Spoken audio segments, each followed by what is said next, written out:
Hello and welcome back to another episode of the Athletes Odyssey. Today is a very special day because we have our very first athlete on today's episode. I'm honored to have her in our studio today as the first guest. Most people would agree with me that she is the most down to earth person that you would ever meet. She is someone that is always extremely humble in success and defeats. She is one of the kindest humans who is filled with generosity. I'm so glad to call her one of my closest friends.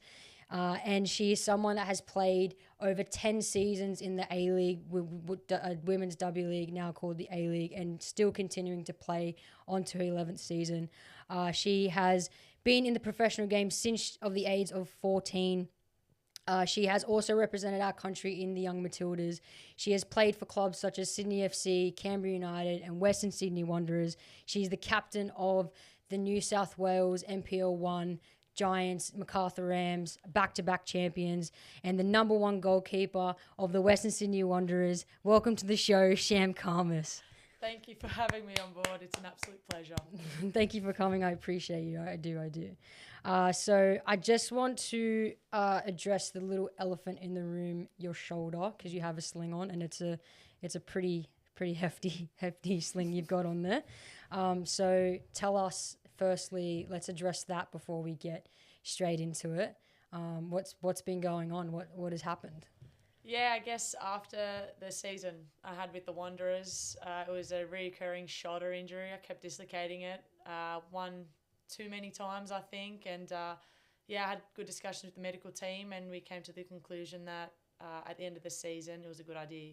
I got it sorted. I got an operation to prolong my football career, I guess. Yeah. So it would have been hard to have that towards the end of the season. Is that right? Like, because I remember when we were talking throughout, like, you had a concussion as well, and probably most people don't know that either, but you had something else going on before that. So how did you juggle coming back from that concussion and then obviously, like, then this happened, because there was a couple games and you kept dislocating, wasn't it? It just kept coming out.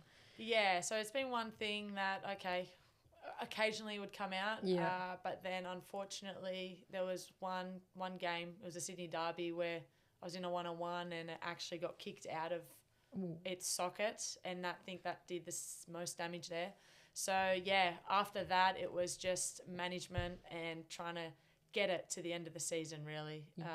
Lots of strapping, a brace, lots of rehab, prehab, and that all came, so quickly after being out for up to 6 weeks with a concussion, so a quite severe one too. Yeah, it's interesting because it's a high rate to get you to have for keepers to get concussions. Like, it's, you do get a lot of concussions being a keeper because you're throwing your body around everywhere, and you don't know if it's one of your players that are hitting you in the back of the head, or if it's someone else, or bodies are flying everywhere up there. So it would be pretty common. It would be quite common to get concussion for you guys. But I guess dealing with the concussion and then having your shoulder injury as well, how did you keep going to the end of the season? What got you through you kept going to the end of the season? Yeah, I guess it's one of those things where being a goalkeeper, you're putting your body on the line. So you can expect to get injured in these situations. I think, all goalkeepers can probably agree when I say once you kind of lose that, your time is probably up. You can't think about, I'm going to get hurt when I go into this 50-50 challenge. You have to go. At the end of the day, your job is to stop the ball going into the back of the net. Yeah. Some might say we have some loose screws. I'll get into that later, yeah. And, a fair few concussions down the years. I've probably have more loose screws. But, look, it's not the easiest, particularly when a concussion can have long-term effects. Yeah, absolutely. Which is why I was out for that extended period. I needed to do some extensive tests with some health professionals, to kind of clear any underlying issue. Obviously, I'd like to think I'm still very young. So, having those concerns was quite daunting for myself, but not only me, my family as well. Yeah. So I kind of needed to get all that cleared up before I could come back. And then, yeah, at the end of the day, it's my health and well-being, 30, 40 years down the track. Yeah, absolutely. And it's quite scary to have a severe concussion too, because it's more so your recovery, as in like you would know. I had a concussion really bad last year, and I had to go see someone too because I was mixing up my words, and I started to write symbols. Like my handwriting's not that great anyway, but I was finding I went to work pretty much the next day, and my partner was saying you shouldn't go to work the next day. You need to actually rest, and I was like, no, I'll be fine. And that completely pushed back my recovery and my concussion. So how did that affect you in the long run? Because you were out for a little bit, and it was quite scary. I would imagine. I was only out for a couple of weeks, but I could imagine like you were out for quite a while. Yeah. So was that a scary time for you? Yeah, and definitely. in season as well. Like how did you deal with that mentally? I'd be completely honest with you. It was quite tough. Yeah. There was that point in the season where I may have hit my low point. Right. I was actually very grateful and fortunate enough to be getting game time, and I was actually doing well in the games. Yeah, you were. Then I get a concussion, in training. It was friendly fire. Then it seen me out. I think the biggest thing was the unknown. Yeah. So I had to wait a while before I could get in for tests. You spoke about some of the symptoms. They linger for quite a while. And I think, someone who's never had a concussion doesn't really understand that. But it's, they're there for weeks. You're fatigued. You're quite sensitive to loud noises. And I come from a big family too. So every week there's, 10, 12 people. Something going on at home. So there were moments where I had to really, kind of step out of that and just go and find some comfort and some peace to kind of help my brain really recover, because it's all about getting that recovery, right? So there was a lot of sleeping. I had, a couple of days off work, which my work is quite physically demanding but also mentally demanding. So, you're expected to be at a certain level, just to go about your everyday life. But I couldn't do those things. I couldn't drive. You spoke about reading and concentrating and things like that, and they were really tough. And as a 29-year-old, when you find these things tough, those are essential.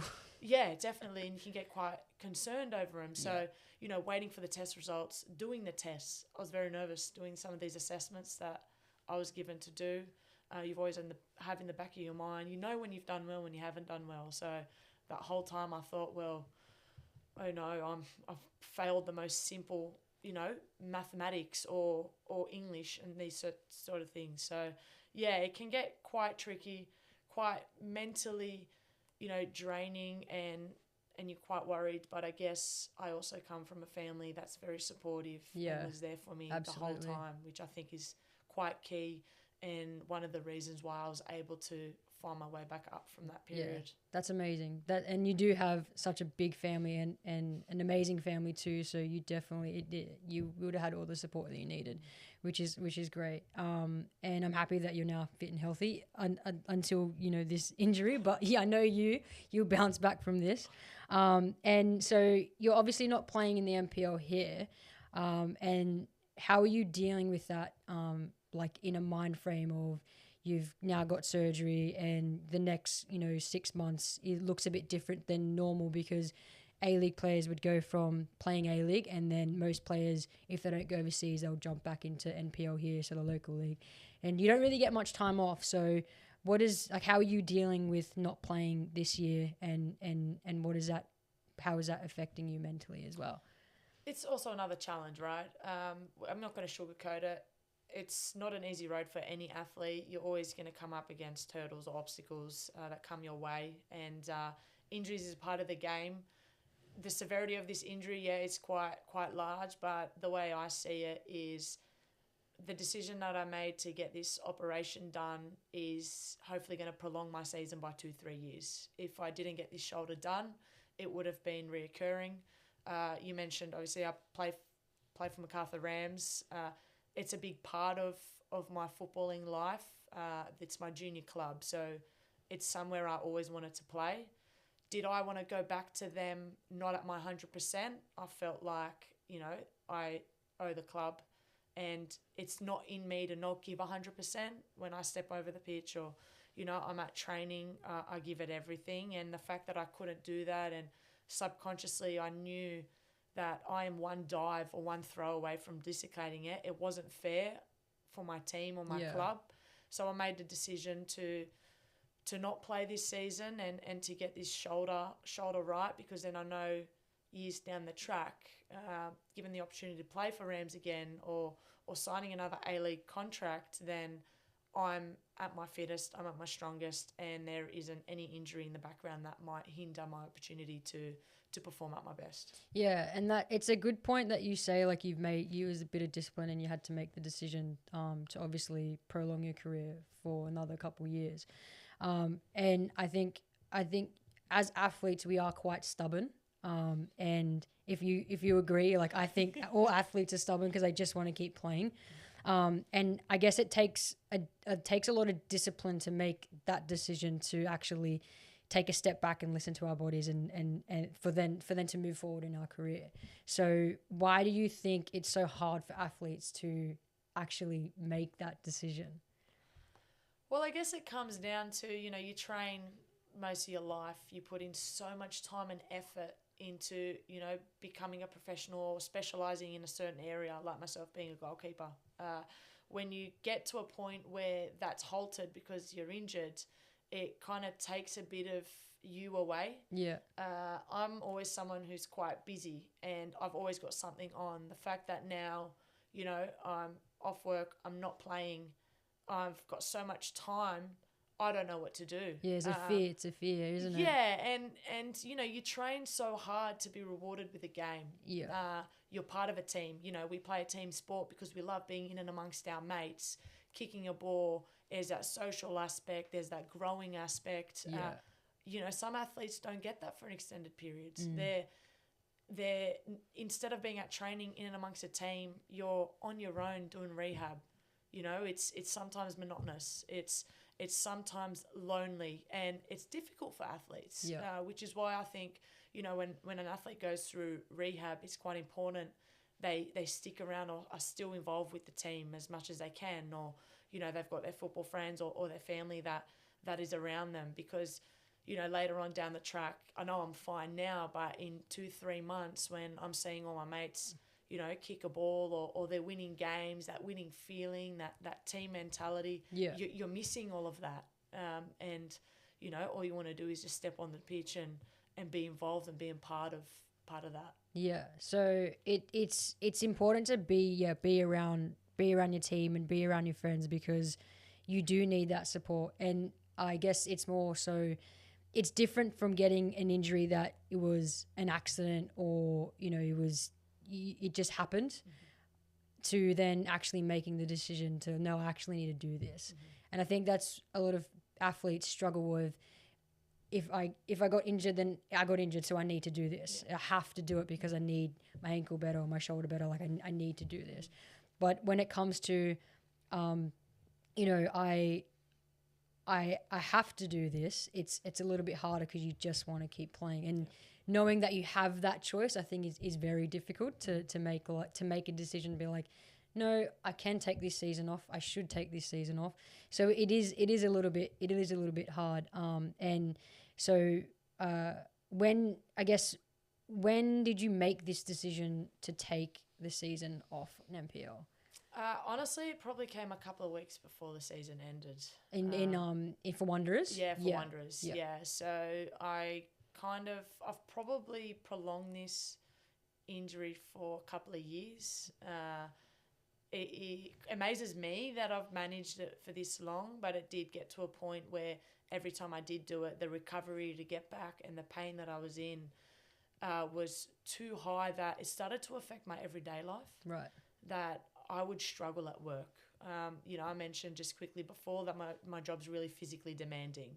The fact that I couldn't perform my roles and responsibilities, I really had to sit down and think, okay, I've got to get this done, because if I can't perform my work, we're all adults now, right? Yeah. So you've got to look after certain things in life, and me just letting my arm hang there just wasn't the go. I needed to get it done. It was a very difficult decision, but I'm happy with the decision, and I know that I may have just prolonged my season to my footballing career, I should say, by 2-3 years at least. Yeah, absolutely. And it's hard, and like I know the type of work you're in, and it's so rewarding too. So, being an exercise physiologist and working with people with special needs, you need to be there and be able to help them. So, and I know you as a person, and I think that would just hurt you more inside if you couldn't be at your best ability to give them the help that they needed every day. So I know that would affect you a lot. So lastly, on this topic of your shoulder, what is motivating you right now to get through this tough time? Like, what do you see? How are you getting through it in the next 6 months? What's getting you there? Well, I've been in this position before. I've had my left shoulder operated on probably about 10 years ago now. So this time around, I've been through it. I know what I need to do, and I've got a fire in my belly, to be honest. I felt like I was hindered a bit in the A-League season for the Wanderers. I was hit with a concussion. My shoulder was playing up, but I was given game time and I got opportunity. And as soon as I, was given time to play games, play matches, I grew the love for the game again, and I just want to get that feeling back again. I know I'm not done. I've got a bit more in me, and I'm excited to see what I can do with 2 good shoulders, not just 1.5 or 1. You know what I mean? Yeah, absolutely. So I'm ready to fly in the air with 2 bionic shoulders. And it's funny that you say that, because like I've only played with you with 1 good shoulder, so like I can only imagine with 2 good shoulders what you're gonna actually bring, because you're absolutely incredible. And you as a keeper is, I'm not saying this because you're one of my mates, but I see you as like one of my top favorite keepers. Just like how you are and how you carry yourself around the team environment, on the pitch too, the type of player you are, the demand that you have, and the standard that you want from your players. Like, that's what I love about you as a player. And you brought that energy at Rams when we won that season a few years ago. So, and that's what I played my best football at Rams, because we had that culture. And I loved playing in front of you on the left side, like left back, because you held me at a high standard, and I know that's what you want from everyone, even from our back line all the way to the top to Lena, your sister. Like you had a standard for everyone on the pitch, and you elevate people and make people better. So speedy recovery for you, and a safe one. And now we can get started on your actual journey, because I just wanted to get that out of the way for people that don't know. So what drew you into football, and why on earth goalkeeping? Funny you say that. So my dad was a footballer. My dad enjoyed playing football back in Iraq. He was, from what we were told, he was quite a good footballer. But, us being the kids we are, we say, well, prove it. Yeah. Obviously back then, no videoing, no iPhones, no social media. So I can't just get on YouTube to Google my dad or something. So, look, deep down inside, I know he was great, but I just love to stir him up a bit and say, nah, you weren't that good. So it kind of grew from there. Then obviously, my siblings, Linda and Lena, would play football. My brothers played rugby league, but they would always join as well. And I think growing up, you always look up to your siblings, and Lena and Linda were role models. I started to kick a ball. My favourite player was David Beckham. I wanted to be like Beckham. I slept in his England and Real Madrid jersey every single night. What a player. Well, what unbelievable, a man, right? Even my mum wanted to wash the shirt, and I never let her, because I had to sleep in his jersey. Yeah, he'll forever be iconic in our game. He's completely changed our game. I don't know if you watched, obviously you would have watched the documentary on Netflix, but he completely changed our game. And back then when we were kids, I had no idea of what, that social side and the media that was going after him, because you just watched him play football, because he was the best player going around. He was the one that was standing out, and like growing up now, seeing what actually he had to go through, and what, everything that the media threw at them, like the Becks, it's quite interesting. And he just kept going too. So it made me like love him more after this documentary. So yeah, sorry, back on you to what was it like growing up with siblings around sport? Because like you touched on that you have a massive family, and your brothers were playing rugby league. Your sisters were playing football too. So I guess did you always want to chase Linda and Lena like you and Naren? Like, because you obviously we didn't say you have a twin sister. So, because I remember playing with you guys when we were young. So, were you always chasing Lena and Linda, like wanting to be with them?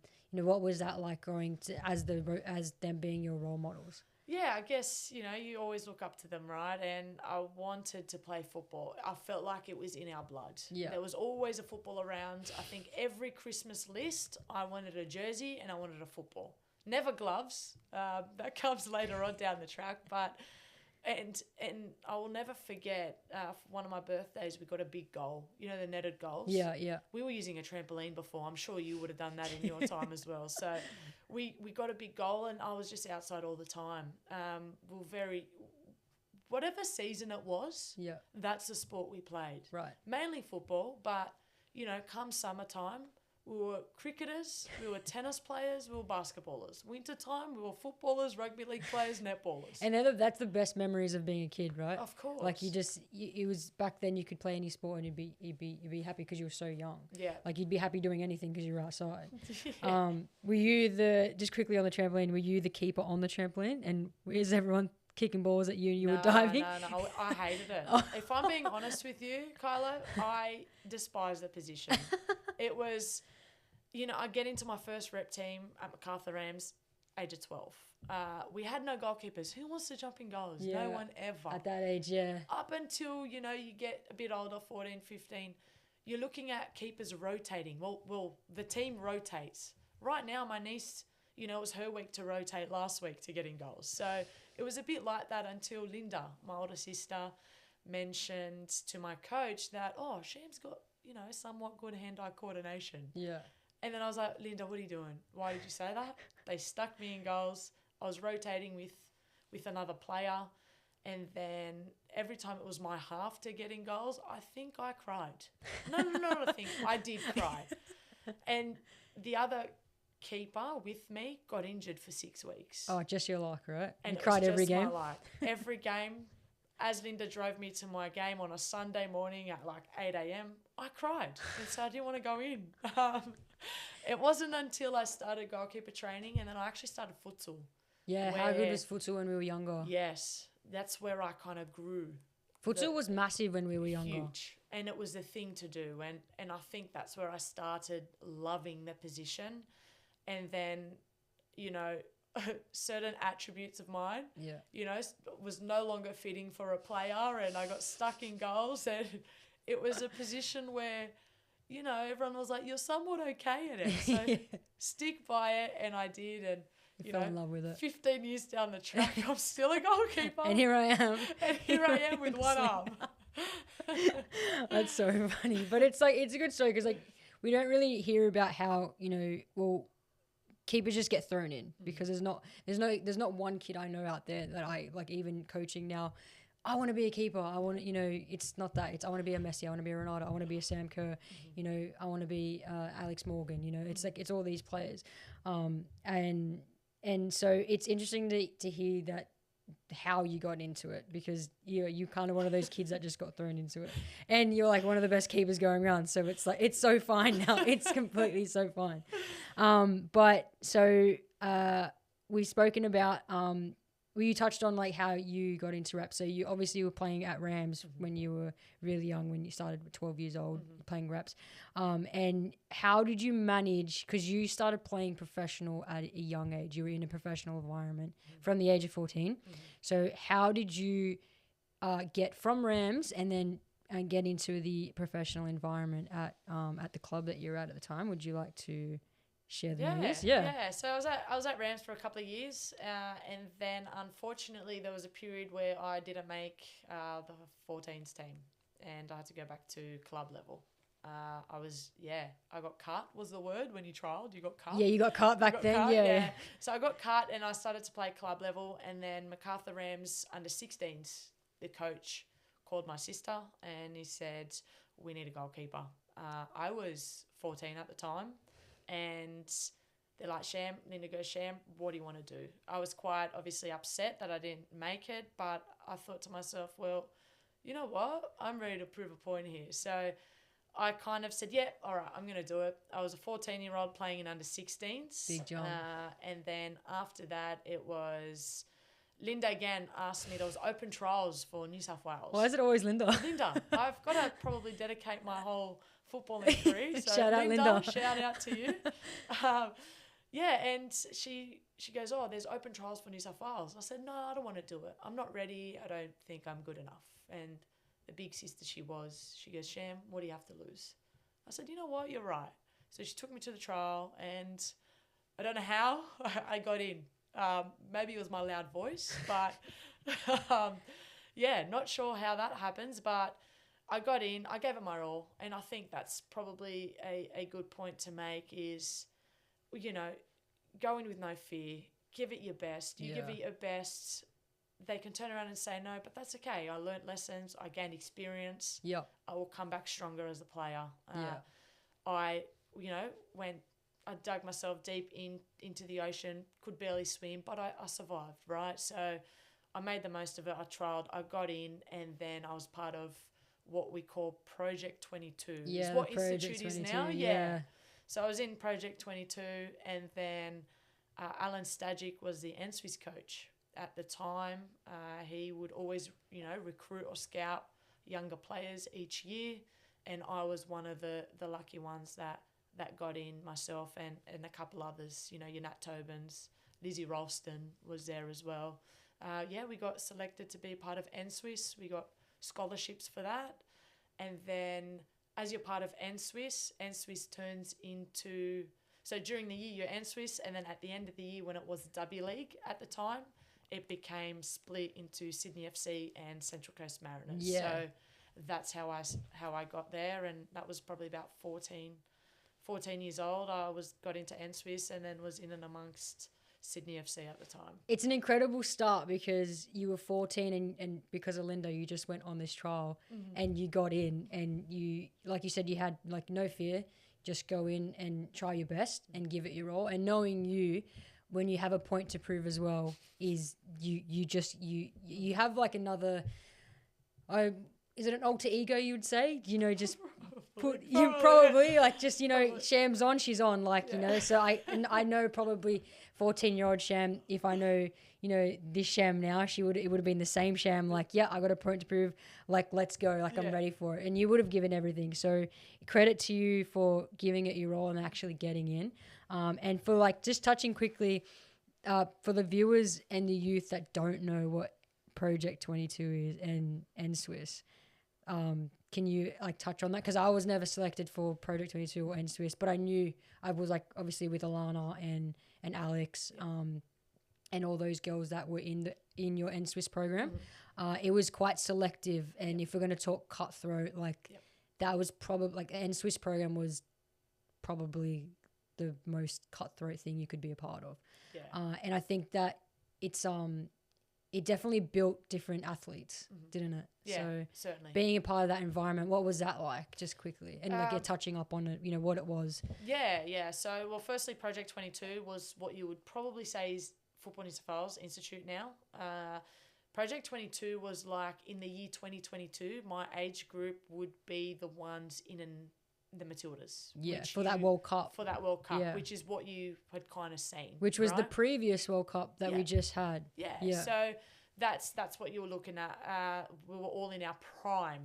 You were the best players, like in football news in the football world in New South Wales. Yeah. But I think it's quite important to say, and I think I can say this, where you've got great players in that Project 22, but there's a whole heap of other players around New South Wales that just haven't been identified yet. Absolutely, right? So many players. So many. And you can't just expect that those 20, that squad that was picked for Project 22 were the best ones. Yeah. There could have been others that just didn't have a Linda and didn't take me to the trial. You know what I mean? So they weren't given that opportunity to get there. So I think, I like to kind of make that point because everyone's journey to get to the top is very different. Yep. And you can't expect it to be the same for everyone. Exactly. And if you don't make one team, it doesn't mean that you're not going to make the next team.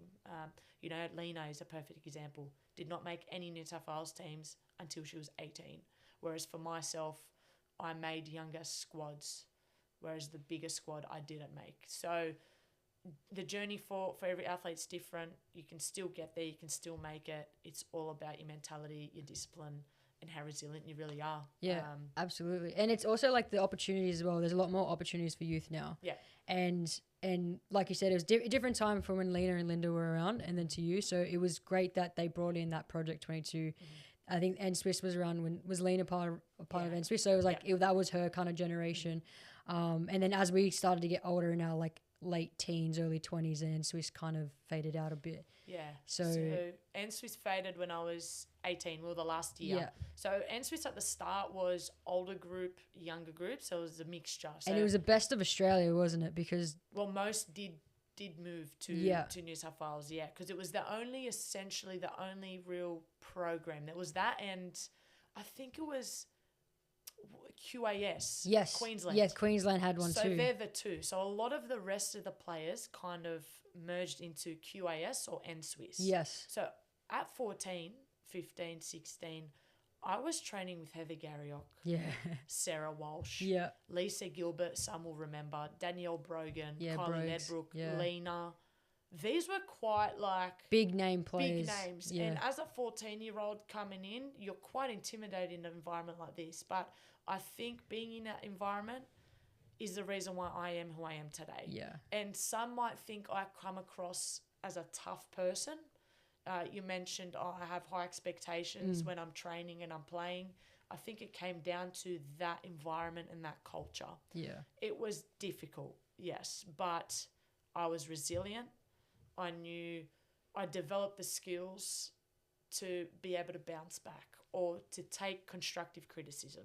That comes with being an athlete, right? You need to be able to bounce back or take on board certain lessons. And I think now when it comes to certain, unfortunately incidences that happen in the game with, crowd members or someone that's, not in and amongst the pitch, you're able to handle that. Yeah. I don't condone any of it, but I've got the skill set to be able to put that past me and focus on my job and move forward. Absolutely. And it's, back in those times, it was a bit different. And I think football was a little bit more cutthroat than what it is now. Those legends, it's really cool that you were part of that squad and that program at Ben Swiss, because those legends, I think we said it before when we were having dinner before, those legends actually paved the way for us. And every young female athlete in our game that is playing now and thriving to be a professional athlete was all the sacrifices that you guys have made and the past players like before us too. Going into, your first professional, contracts and stuff like that from 14, being in those professional environments, those contracts weren't a lot of money. It was more so like, you take the opportunity because you're excited to be here and it's what you want to do. But I guess at 14 you can do that because you're at home. Yeah. But it's a lot difficult now for older players. So getting into that professional environment, stepping into Sydney FC, what was that like being one of the keepers in that game of in that team of, okay, you're playing for Sydney FC now. So like, yes, you got selected for N-Swiss and Project 22. Now you're repping a team. You're repping a city, big city too. Yeah. So what was that like being a part of at 14? It was really cool. I grew up for the first, couple of seasons. I was a big fan. I'd obviously go and watch Lena play. I knew all the girls. It was a league for women in our country. It was quite huge. And then to be a part of that, I was quite honoured at such a young age. And because, you talk about it being cutthroat, there was probably a squad of 18 to 22, 23. And now would be... Now you're looking at, upwards of same 23, but now you've got, your other clubs as well. So you've got obviously your Sydney FC, your Wanderers. You've got Central Coast Mariners. There's Newcastle in there as well. Hopefully MacArthur Bulls down the track. So there's more opportunity. But as a goalkeeper, there's one or two positions. To get into that position, I was quite overwhelmed at the start. I'm facing players that I had their signatures on my jersey, my first Sydney FC jersey. And you couldn't do no wrong. Like, you know, if Heather Garriock yelled at you, Yeah, you'd know about it. you'd know about it. But I guess it comes down to, I picked the position of being a goalkeeper. It comes with big responsibilities, big expectations. I needed to step into that role and really own it. I couldn't shy away. If I did that, then I knew I wouldn't last very long in this position or at this level. Yeah. So I had to grow up very quickly. I had to mature both on and off the field very quickly. And I think I developed quite a lot within that junior period because I was surrounded by quality players, experienced players, and just players that had so much knowledge, a wealth of knowledge that passed that down to all of us. Yeah, it's quite incredible because they have a lot to give and there's a lot to learn. Yeah. Because these players were playing up until their 30s. You know, Lena's still playing, and she's just got a boatload of knowledge. You know, wherever she goes, you can just keep learning from her, keep learning, and she loves to learn too. She's still learning. You know, and that's what I love about players that are still going is they have a lot to give, and they don't think they're above anyone either. So I've got a lot of time for Lynn. I've got a lot of time for Letty. Players like that. It is incredible that they're still going. Some of them are still going. Even Bob's at Melbourne City, she's still going, and it's great to see. And that's what I think it's good that we still have those players involved in our game, and passing their knowledge, you know, to younger players, which is good. So going back to your seasons into your first couple seasons with Sydney, so you were in from 14, and then you made your debut at the age of 17. And run us through that year, because I know that it was a pretty big year for you, your first debut year. So run us through how that happened when you just weren't a third keeper anymore. Like, you were full part of the squad. You're going to jump on the pitch, start saving goals against other legends, you know, like at a young age, it's massive. And I think the debut age is getting, like, you know, younger and younger. But back then, when you're facing girls that are, you know, in their 20s, in their 30s, like it's quite big because they're, you know, a lot more physically developed, and they can hit they can hit the ball with some power. So run us through that year of your debut year, and, you know, what actually happened at the end of that season. So yeah, it was the 2012-2013 season. I was 17, and I was contracted to be the second goalkeeper that season. I was kind of, you know, learning, enjoying my time. I was very lucky enough to be in and amongst some very experienced goalkeepers like Michelle Batos. Yep. She was someone that really helped me in my career. And that season, how I debuted, I was actually not supposed to play that game. We were playing Melbourne Victory in Melbourne. And unfortunately, the number one goalkeeper, Sean McLaren at the time, got food poisoning and was unwell. So even during the warm-up, I was told 10 minutes before kickoff that I was jumping on. Don't you love that? Yeah, look, to be honest, I think it was a blessing in disguise. Yeah. If I was told the night before, maybe I probably would have been really nervous. I would have psyched myself out. Yeah. Probably wouldn't have slept properly. I think being told 10 minutes before the game, I had no choice but to switch on. Yeah. I had no time to think about what was going on. I jumped on and I played. We ended up drawing 1-1.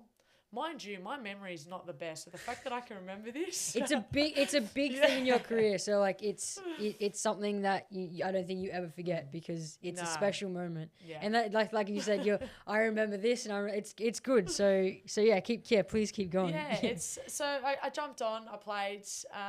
Quite a great experience. My family were quite shocked that it happened. It was on like ABC probably. Yeah, at the ABC time. back then. There was no Paramount. It was literally ABC 3:00 on I think it was a Saturday or a Sunday. Like Yeah. it bounced, but yeah, ABC free to air. Yeah, it was quite funny that it all happened just like that. And then, I played well, and I was given the opportunity by Stage to continue playing. I was actually playing my best football at that time, and it was a big decision for Stage to make, and I was quite grateful for it. We at the time, Brisbane Raw, they were very hard to beat. I think they'd won the year before. Yeah. And we went to Brisbane, played a semi-final, and it was probably, if I say, out of my 15 years of goalkeeping, that was my top 3 best game I've ever played. Nice. We went down a player. We ended up winning 3-2. Yeah, wow.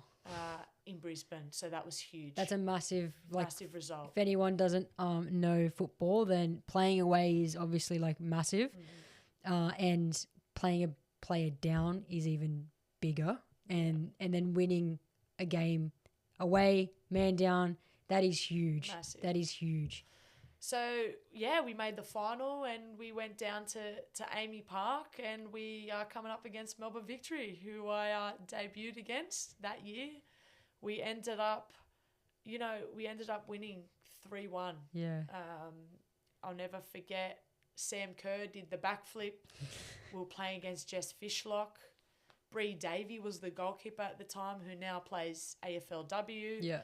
So it was quite a historic win, even more so because that same season we lost Leans and we lost Danielle Brogan to ACLs at the start of the year. And they're big huge, losses. Brogan was our captain. Lena was up front, who, personality-wise, we all know what she can bring.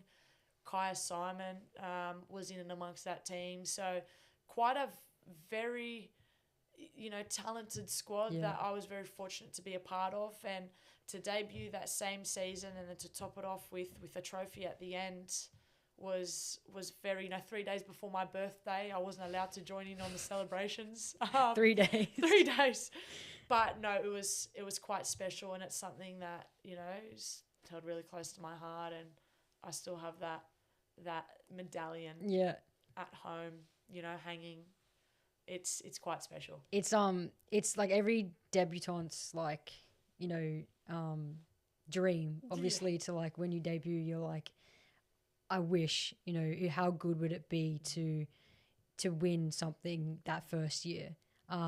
So it would be pretty incredible to get your, first stint in the league and then go to the grand final and then actually win the grand final. Like, it doesn't get much better than that. And what emotions did you feel after that season, after you guys won it for Sydney? It was like,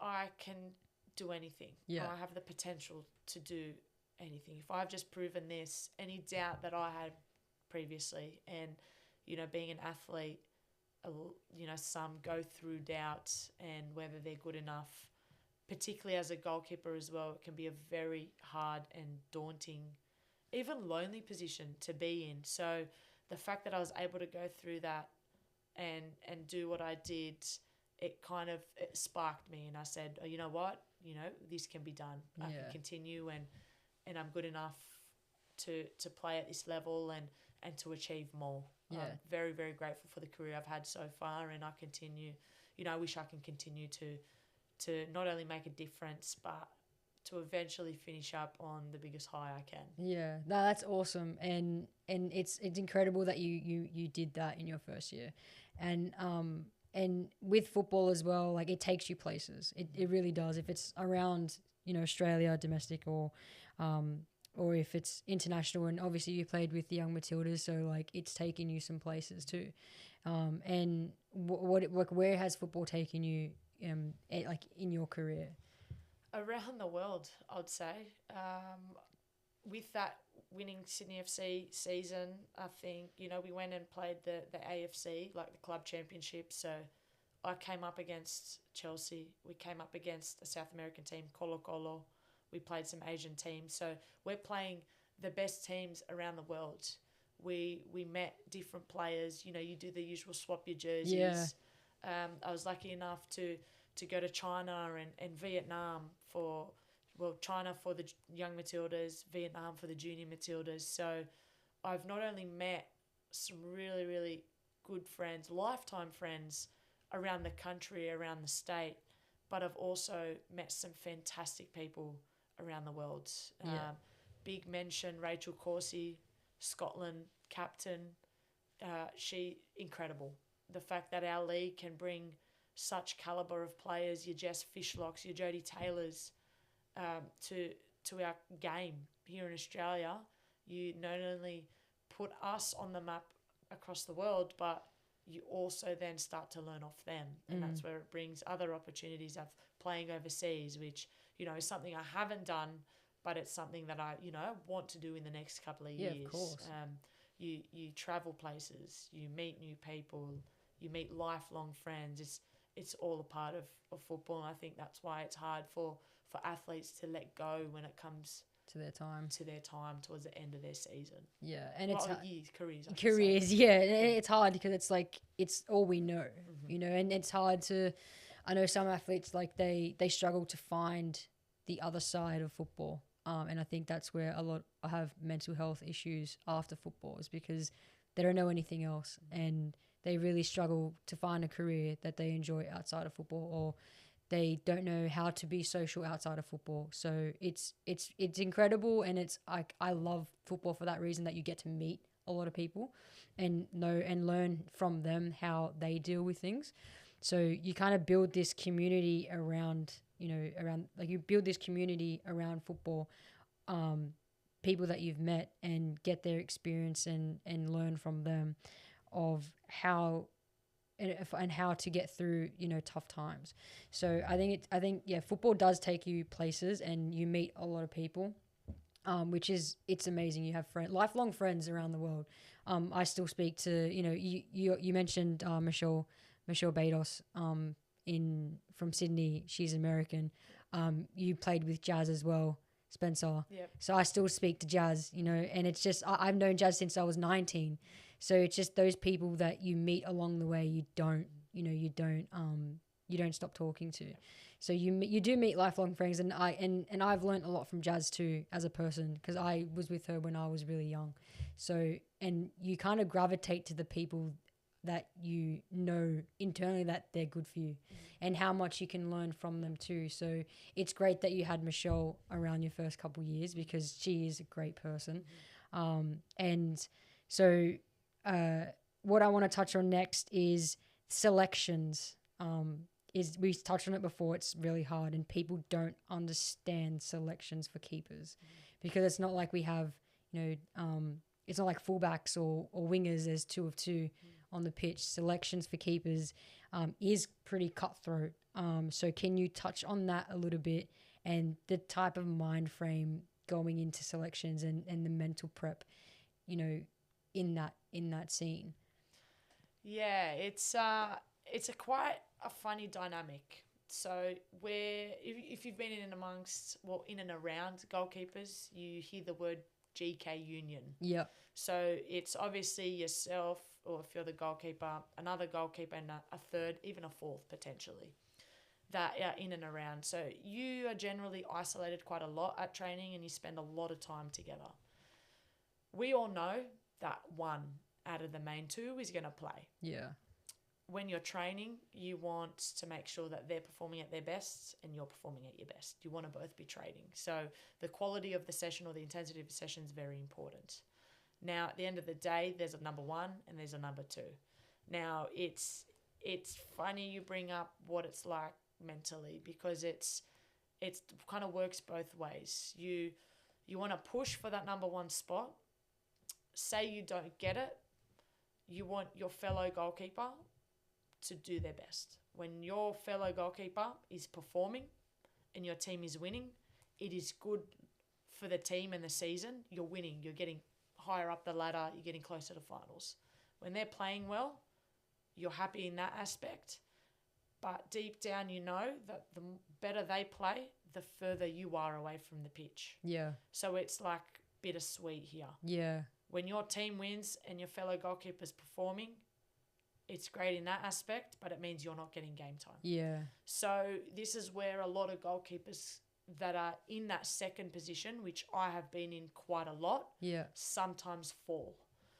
My mentality, and we touched on it a bit about proving yourself, or not only, not proving it to others, it's mainly deep down. Yeah. You want to prove that, you know what, you're right for this job. My thoughts or my mentality going into kind of a situation like this is I train, and my professionalism, how I perceive myself, is like my coach has told me that I have an opportunity to play on the weekend. Right. Regardless of whether I knew I was nowhere near the pitch, because we've just had 3 clean sheets in a row. We've won 4 games. Goalkeeper, not that this matters, but has made team of the week 2 out of the 4 games. I know there's no way I'm touching the starting lineup. Right.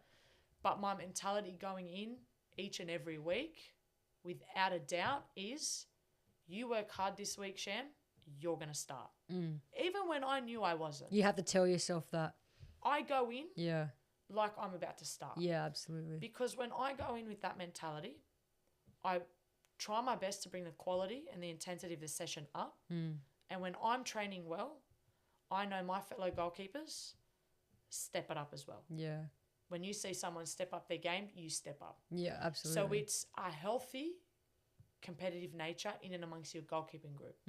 I want what's best for my fellow goalkeeper, and I'm sure she's going to want the best for me. Yeah. So you'd hope that that's the case. You go in with that mentality, and then you're only going to continue getting better. Because the way I see it is my debut was 10 minutes before kickoff because of food poisoning.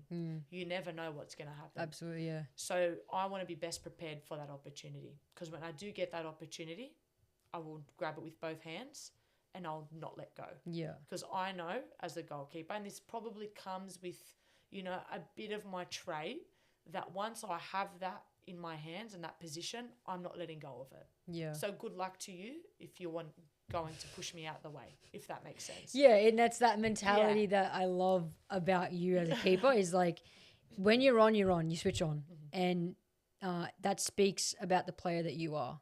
And it's massive because it is, I guess I'm trying to go into now is people, you said it before, we have a bit of screw looses as goalkeepers. But how I see it is I don't see you guys like that. I don't see goalkeepers like that. I see them as different breed of people because it takes a strong person to get in the goals. When you think about it, you've got bodies flying towards you and you're in the air, you're airborne. So you've really got to be like mentally like strong enough to be like, okay, I'm going out one way in direction and the other person's flying in for a header. I'm focusing on punching this ball out. Or, you're literally airborne trying to save, something and you're literally like landing on your shoulder and rolling over and, and getting in these weird positions with your legs out. And it's actually quite taxing on your body. And I don't think a lot of people give goalkeepers credit because it is, it's actually a dangerous position to play. So I guess how I see it is, when people say, like, you're a keeper, you must have some screws loose. But I'm like, no, they're a different type of breed because they're mentally ready for anything. And I guess, yeah, it's taxing on your body because you're physically just rolling around, jumping, landing on a body part on your back. When you're catching the ball, someone's sweeping your legs and you're literally just flat on your back. So it's quite taxing on the body, but also just want to touch on quickly the mind frame in that 90 minutes because you always have to be alert. And I guess you always have to be alert because you're not always in play. The ball might be up on the pitch. How do you stay focused in those moments and then waiting for the ball to come to you? Like, how do you stay focused? Because, some people might say, oh, the keeper had a brain fart and they did something, ridiculous. But it's actually quite mentally taxing too, trying to stay focused for that 90. And how do you stay focused? Because I know you're quite vocal. Is that a thing that you use to stay focused for that 90? Is you need to make sure they're doing their job, backline, they can hear you, you're organising people in front. Is that what you do to try to stay focused? Yeah, I think you're spot on with that. It's trying to stay as involved as you can, right? You mentioned when the game comes to us. we don't go to the game. Yeah. So I do it vocally. I make sure I sit at quite a higher line than most goalkeepers as well. So I try and stick around and make sure I'm organising. I'm constantly scanning. You know, sometimes you might get blindsided with a player that's right on the far left and you don't really see them. So I think, you know, organising, staying vocal is how I concentrate throughout the 90, but it's a skill. It's not an easy skill to kind of master, right? It comes with a lot of experience as well, a lot of game time, which is why I think it's important for goalkeepers to be getting game time. You know, you can do all the training in the world, but playing games is where you can really excel in certain areas and develop. So I think it's that, and staying switched on, because as a goalkeeper, you can be their hero and you can quickly turn into the villain. Yes. With a split second. Yep. So it's staying switched on the whole time. It's important because you might not need to make a save at all. Cruisy. Your team is doing a superb job, but then you need to make a clutch save in the 89th minute. That's part of being a goalkeeper. Yeah. You know it comes with it, so you learn to deal with it and be prepared for those moments, really. Because they do come just at random, because there might be, you know, a Sophie Harding that just pops one out, you know, 35 yards out of the field, like she would just, from the goal line, she would just hit one. And it's top bins, and you have to literally run the other side of the goal, jump, pop your hand out, you know, land on your shoulder, dislocate your shoulder, pop it back in, and then go up for the next one. So it is quite demanding. And, you know, I always, I have a lot of respect for goalkeepers in that sense of obviously becoming really close friends with you over the years at Canberra, and obviously having, you know, Casey as a friend, Casey Dumont and Melissa Maisels, and seeing a little insight in your lives as goalkeepers. And I actually love the mentality that you brought to Rams when I came across a few years ago, and I think that helped me mentally, like, switch on, and you just level up people, like I said. So I think your mentality branches out to other people's, which is very, very strong, which is amazing. But it's interesting to hear what you do, because it's completely different to field players, and it needs to be. But yeah, those clutch saves that you do in just like the craziest times, it's just, I look at keepers like, wow, like I could never. So it is pretty impressive. And I guess the one thing I want to ask on this topic, and we'll just move on quickly, is, was there ever a time that you questioned your ability during goalkeeping? Yeah, I think it's common for many goalkeepers, particularly when you're one that, you know, you're putting in all the effort, you're trying your best, you're training well, but you're just not getting game time, and you keep getting told you're number two. I think that's really difficult. And there were periods where that did happen, and I think how I managed to get myself out of that was, one, my support network. Yeah. Very, very crucial and important. They helped me find myself again. I always knew it was there, and my mentality to owe it to myself that I've dedicated so much of my time to football. I'm not just going to quit because I'm going through a tough time or there's a little hurdle or obstacle. For me, there's also other aspects that I can learn, lessons that are taught from not playing, whether how my role then becomes for the rest of my team to best prepare them to play, what my role is as a senior player for the younger girls. I want to leave this game knowing that we've left it in good hands. Yeah. That's what was going through my head at the time. I was still fit. I was still healthy. I was training with Trinity Allen, you know, I'm going to be biased here, the best goalkeeper this country has. Shout out Trin, T3. T3. So he's developed my game in areas that I didn't think would develop. But not only that, off the field, I grew as a person and matured in ways that I didn't think were possible. And I see that now, and these are lessons, or these are life knowledge and skills that I can now take beyond football when I'm done. Yeah, it's incredible. You know, the mindset and those the mindset behind questioning your own ability, and it is deep. And we all go through it, and it's interesting to see how people, go through those times and what their mindset's like. So thank you for sharing that. I guess a few more topics before we finish up. You're an exercise physiologist. You work with vulnerable people day in and day out, which takes a very strong person to do.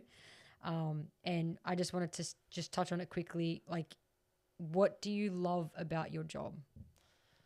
It's seeing smiles, Kylo, when someone who comes in with a disability, they've just had a stroke, and the week before they were able to pick their kid up, but now can no longer do that. 12 months down the track, when I get them to take their first step, or when they reach for an item and grab onto it, it's these are the things that you smile about. Or when a client comes in and says, you know what, Sham, I was able to do a transfer from a wheelchair to the floor by myself. These are the things that, make me get up and think about, I'm so grateful to be able to do what I can do. I am very fortunate that I'm healthy. I go into work and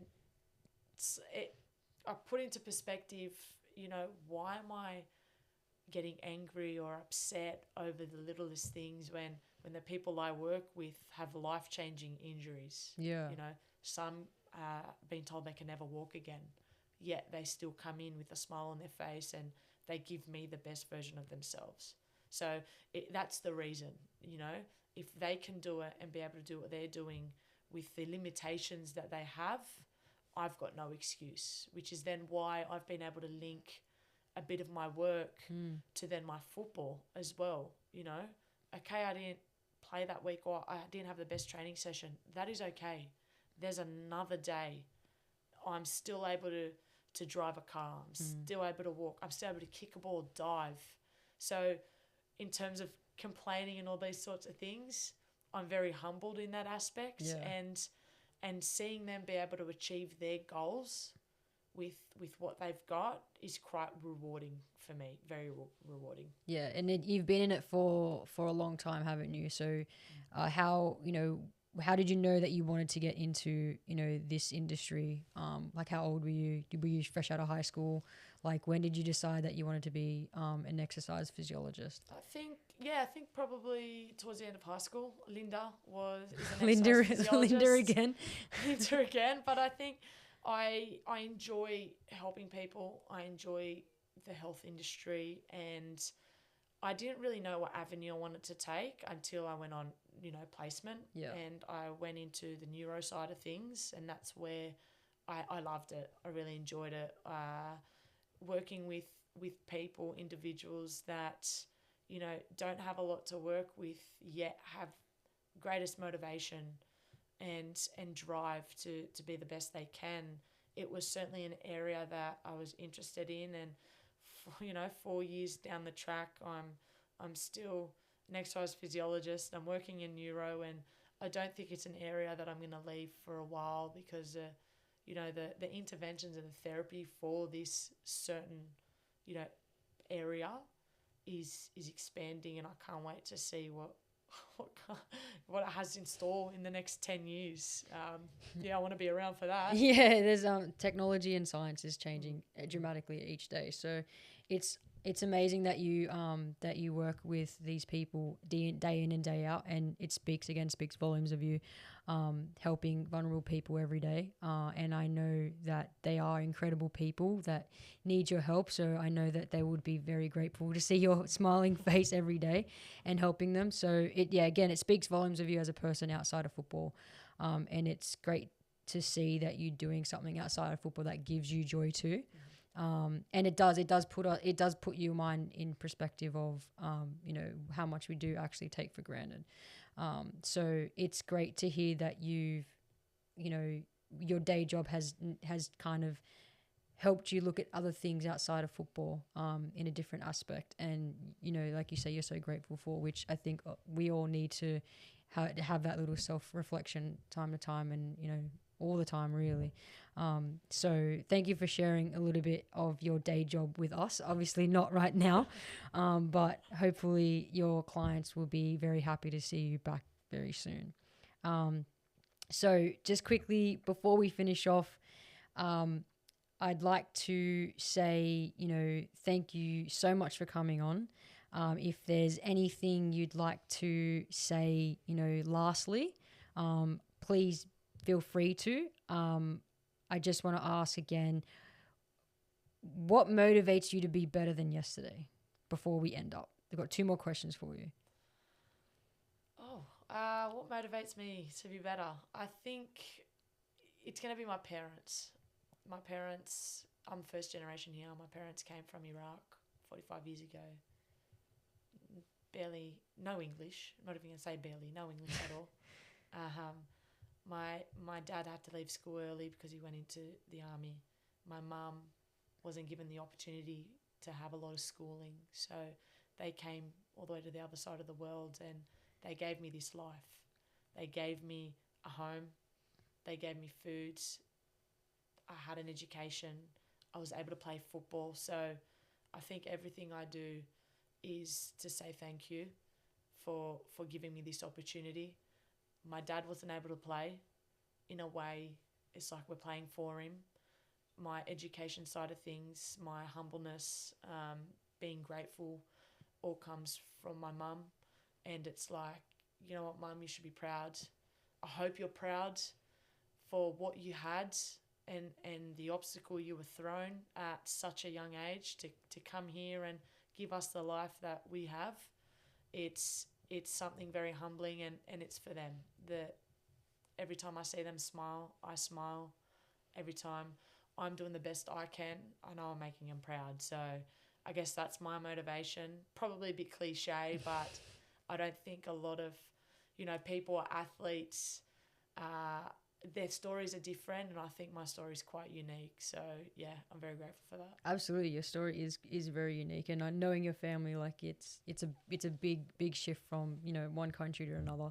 And I can relate to with my dad as well, and so it is a massive switch up. So credit to your family and your mum and dad for bringing you guys up in a new country and giving you that opportunity to grow and to be amazing humans as well, because every single one of you is amazing, and so kind and generous. One more thing before we finish, or 2 more things, sorry. Any advice you would give to a younger goalkeeper or player that you can give a little insight before we finish? Any advice, anything when it comes to mentality or training with 1%ers, anything at all, what would you say to them? I think, probably one of the biggest things that I kind of wish I had a grasp on when I was younger is if you're given an opportunity, take it. Yeah. Whether that might be an overseas contract for 6 months, go for it. Whether that might be, you've grown up at a club but they're not giving you a lot of game time, yet another club wants to give you an opportunity, do it. Don't think about the ifs, the buts. Okay, it might be a risk, but you're not going to know until you do it. Big thing for me was deciding to sign for Canberra. It was probably one of the greatest decisions of my life, and I really ummed and ahed about that. So I guess for all young footballers out there, if there's an opportunity, please take it. Don't hesitate. And when you take the opportunity, just give it your 100%. And for other young goalkeepers, it's not smooth sailing all the time, but hang in there, continue to work hard week in, week out. It doesn't go unnoticed. Your attitude towards your training to get better in those areas that you're not so strong at, and your mentality to not put the right, raise the white flag. People see that, coaches see that. So keep going, because when you're best prepared, when the opportunity does come, you're not going to let that go and you're going to be ready for it. Always be ready for an opportunity, because you never know what is going to happen the next day, that afternoon, in a couple of hours. Yeah. That's it. Nice. I appreciate you sharing that little insight for our junior listeners. One more thing. What would the older Sham now say to the younger Sham? any good, like positive affirmations, anything. Looking back in your career, reflecting on tonight, what would you say to yourself? I'm proud of you. I'm proud of how you went about your way and you never changed as a person, even through the toughest times. You kept going, you stayed true to yourself. And I think I didn't give myself, younger Sham, enough credit for what she did. So I would say good on you. I'm proud of you. And I am the person I am today because of my mentality when I was younger. Yeah, nice. And the sacrifices and all that, it's all there. Mm-hmm. So it speaks so much volume of you as a person, as a player from, when you were younger and to where you are now. It's all you, growing up experiences, life experiences. So thank you so much for sharing your journey with us. I hope you had fun. It was amazing to hear from you, and I'm so grateful to have you on as our first ever athlete. So thank you so much for joining us. Thank you again. Hope you had fun. Thank you. Thank you so much for having me on. I certainly did have a very, very fun time on here, and what you're doing on this podcast I think is fantastic, and I can't wait to see what else you have in store for everyone else. So it's my pleasure and I really appreciate it. Thank you so much. So thank you very much. Remember everyone, please like and subscribe and share this. Please also comment on any athletes that you'd like to hear from. I'll try my best to get them on, preferably people that in Australia. No international athletes at the moment. I'll try my best to get them on at one point. But if you do like what we're doing, please again like and share and subscribe. Comment below, and I will see you next week for our next guest here on the Athletes Odyssey.